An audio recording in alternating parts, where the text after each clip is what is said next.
Hello everyone, I'm Jordan Kruger. Welcome to Tommy Media's The Locker Room. The 6th-ranked St. Thomas men's basketball team lost its conference opener to Gus Davis 68-65 Wednesday night.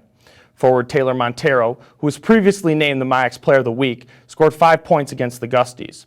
Guard Grant Shaeffer is leading the Tommies in scoring and is 4th in the MIAC in points per game, averaging 16.6. The Tommies take on rival St. John's Saturday in Collegeville.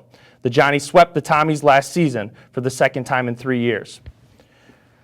I'm joined today by Coach John Tower, Taylor Montero, and Grant Shaeffer. Thank you for joining us. Thanks for having us, Jordan. Coach, last night's loss came against a highly touted Gus Davis team who was projected to finish second in the MIAC and the MIAC preseason rankings, right behind your team. But in last night's game, you guys trailed at half, and that was the 3rd time this season in 5 games St. Thomas has trailed at the half. So what does your team need to do to get a lead early and sustain that for the rest of the game?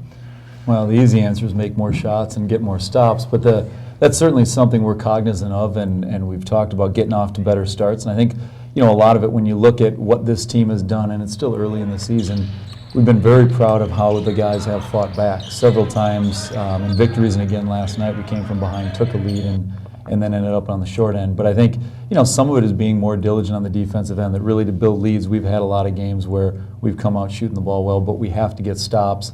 That gets our transition game going, and we get our press set up from there. So I think, it's a work in progress, and we're certainly nowhere where we want to be, nor where we expect to be later in the season. But I love the energy of our guys, our effort, and I know they're committed to what we're trying to do. And I think you'll see us get better and better over the course of the season.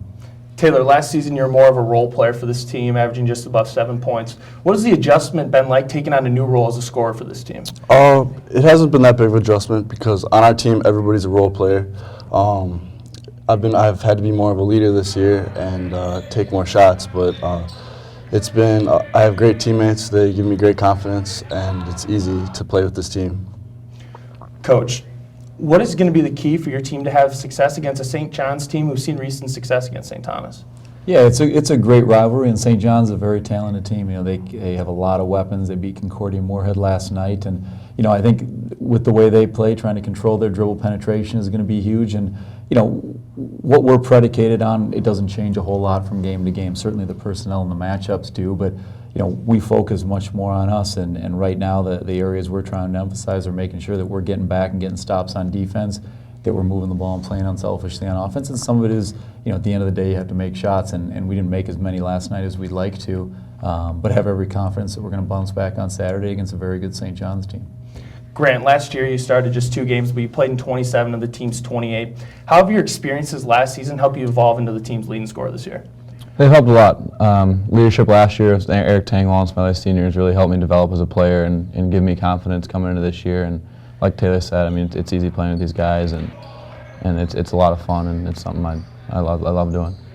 And now it's time for this week's fan question. Coach, senior Andrew Ludke wants to know if you think the NCAA should adopt the NBA three-point line, which is 3 feet further from the basket. That's a great question. I think probably where we're at right now is a decent spot for the three-point line. The things you always try and balance are how it affects the flow of play, the disproportionate number of shots taken from the three. Part of it is to try and space out the inside game. But quite frankly, I think where the three-point line is at right now is probably a good distance. Well, thank you. If you have a question, tweet it to @TommyMedia. Thanks for joining us. Be sure to check Tommy Media for the latest campus news. With Coach John Tower, Taylor Montero, and Grant Shaeffer, I'm Jordan Kruger. We'll see you next time in The Locker Room.